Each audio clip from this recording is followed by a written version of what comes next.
Hi everybody, I'm Patria Leone, and I am the founder and CEO of Health for Wealth, health strategist, also the creator and CEO of H4W protein powders and supplement lines, and I am here in Magdalena, New Mexico, very fortunate to be probably with one of the most intriguing, interesting gentlemen that I have met in a really long time, no offense to my husband, but I'm sitting here with Fritz Kapraun.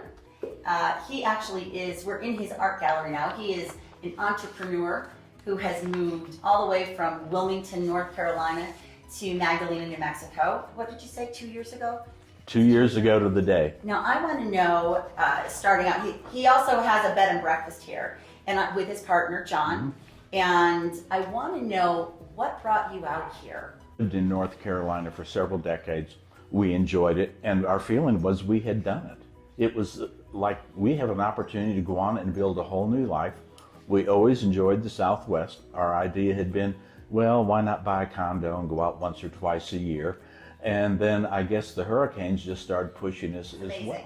I mean, that's truly, ultimately life-changing. Yes. I think a lot of people are going to be very intrigued with that, because what people want is peace of mind. They want happiness. They want to get out of the hustle and bustle. And right now, you came out here, you and John, his partner John, opened up the bed and breakfast, which I had the privilege of staying with my husband there, and it's so quaint, it's great, it's inviting. You were so truly inviting and great with your breakfasts, and it was very comfortable, as I said, but they had just built an additional casita in which we had the pleasure of staying at, and it was beautiful and comfortable. Thank you for that. I think the highest praise we've gotten is from foreign guests who said, this isn't just a bed and breakfast, it's a destination.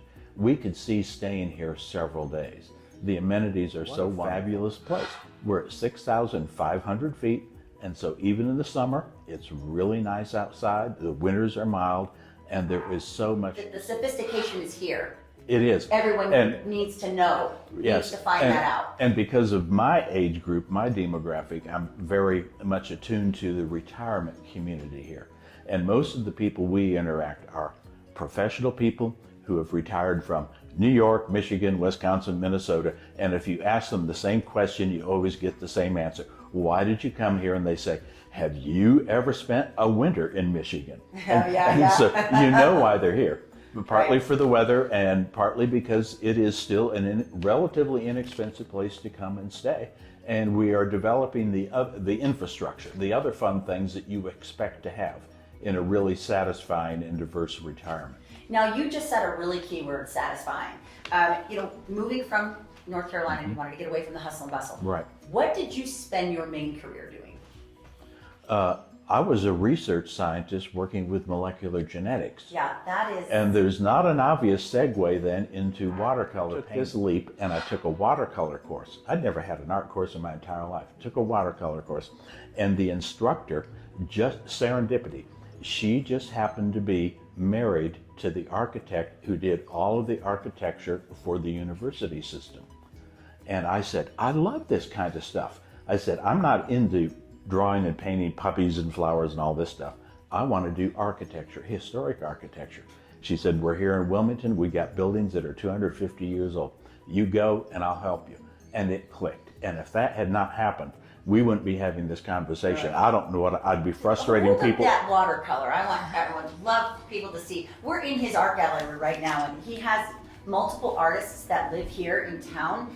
But this is beautiful art, watercolor architecture that he does. But he also does this for the Time Life magazines. Coastal Living, Retirement Living, This Old House magazine. All of these magazines, he actually does the watercolors, and they print them in these magazines. And it's just amazing because that's not something that you've done. It's almost before. like you reinvented your entire life. I had reinvented myself. So grateful. It's like, oh, we've lived enough, that we've done everything we're supposed to with our families, with our careers, and now we have this open road ahead of us, and we're financially secure, willing to take a few risks maybe, and off we go. Now I want to go to your bed and breakfast. Yes. La Posada. This is also the La Posada Art Gallery, but he is turned to entrepreneurship with his partner John. And they have, like I said, the beautiful bed and breakfast, but you probably meet some amazing people from all over the place. It actually gives me the chills because you were really passionate in telling me how many people come through and you get to meet people from all over because they come through this town and there's no better place to stay than his bed and breakfast. But everyone knew about Route 66, but no one in America knows before there was even a thought of Route 66, there was Route 60. And that's what we're on. It was the first ocean to ocean highway. It went from Virginia Beach, Virginia, all the way to Los Angeles. And of course, it's still paved, still maintained. And what's happening now is that people will stop at our bed and breakfast and I say, oh, it's great to have you. You're very welcome. How did you find us? And one or both of them will say, we cannot do I-40. Roads are spectacular. The views are wonderful. We're at over 6,000 feet and I'm looking out the window there. And until May 15th, Mother's Day, there was snow on that mountain. Really? Yes. Really? Just spectacular. So yeah, you can tell we have a lot of enthusiasm for the environment, for the climate, and just the ambience here. Now, with COVID coming, COVID, hitting everybody in February, March, especially your industry because you're in the hospitality industry, how did that impact your bed and breakfast and the art gallery? How did it impact your businesses? Well, actually, it meant that we had to shift gears and we had to be flexible. And I know a lot of other people who had a business model and said, well, this is what we do and how we're going to do it. We were not of that mindset at all. And so when the tourism industry evaporated, I made an effort to contact first responders because Airbnb said, here's a whole audience. These people need someplace to stay. If you're willing to step up and do your civic duty and take first responders, then you have a whole opportunity. We did that and we were booked solid from April 15th until July 30th. That's fantastic. And these guys, they're amazing. They call themselves hot shots. And the only criticism I would have is that they burn 5,000 calories a day. And do you know how many pancakes that is for breakfast? Because you are a chef in that bed and breakfast. But wonderful people, and we felt like we were really doing something special helping them. That's fantastic, and that's definitely an entrepreneurial mindset because getting on the horn and drumming up that business. Being quick on your feet and being willing to make changes. Acclimating to the situation that we've all had to struggle with in every industry. Have you found that you've seen more people driving through Absolutely. like that because of this? And actually, it works both ways. I've seen fewer mom and dad in a sedan, much fewer of those people. And most people are coming through town in their RV. And here, because, we used to drive cattle down Main Street until 1960. And so the roads are wide. It's very easy for someone in a large vehicle to pull off and say, this looks like a nice place just to get out and stretch the legs. And they can come in the gallery. Of course, you can bring your dog. Come on in, have a beverage, sit down, and relax. What you've done, which I think a lot of people envy so much, is find that inner peace. Getting out of the hustle and bustle, as we said, coming from all the way from the East Coast to the great Southwest, and started these businesses, and you're very successful at it, but you have, like you said, that security. Yes. Road to financial freedom is huge. That's one of the reasons why people get into becoming entrepreneurs. But in that being said, with the decisions that you've made, do you find that you and John, have that mental stability now with that inner peace and happiness and just a different mindset coming from where with your careers that you've had over in Wilmington, North Carolina?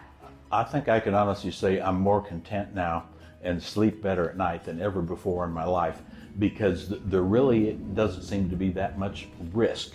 I sat down with the professionals, made a decision how much money I had to set aside, how much money I could put into these ventures. And it was like, what happens if no one ever comes to the bed and breakfast or no one ever comes into the gallery? We would still be okay. It's turned out that it has just been better than either of us could have imagined. So now you have happiness, you have a better relationship with yourself, that mental stability that we're always trying to strive for. And John, you do the watercoloring. John, his partner, also does photography, amazing photography. If you've ever had the chance to go and take a ride through the Great Southwest, and you come through the town of Magdalena, New Mexico, you have to stop at the La Posada. Do we have a minute that I can explain La Posada? Yes, absolutely. It's a very common term here in the Southwest, and no one ever thinks, well, what does it mean? It's just La Posada. But 400 years ago, it meant a country inn.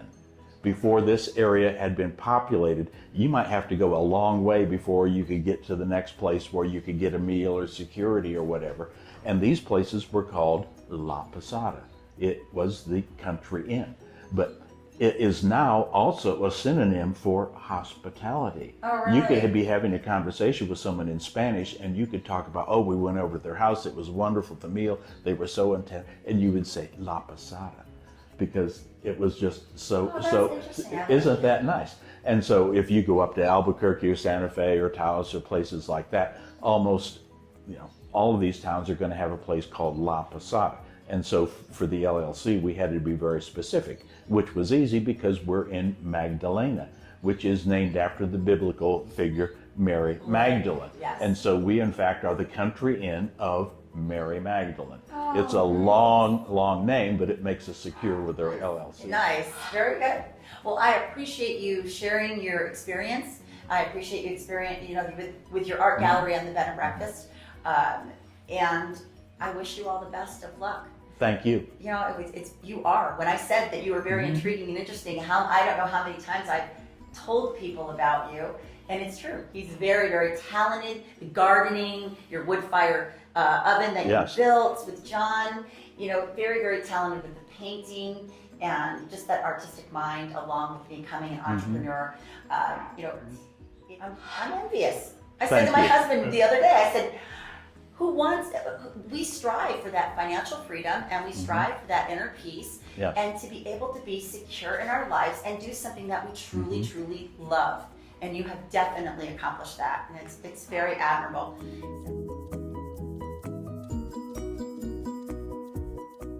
Visit forhealthywealthy.com today to take your free assessment with no obligation. Stay safe, stay healthy, and do something positive.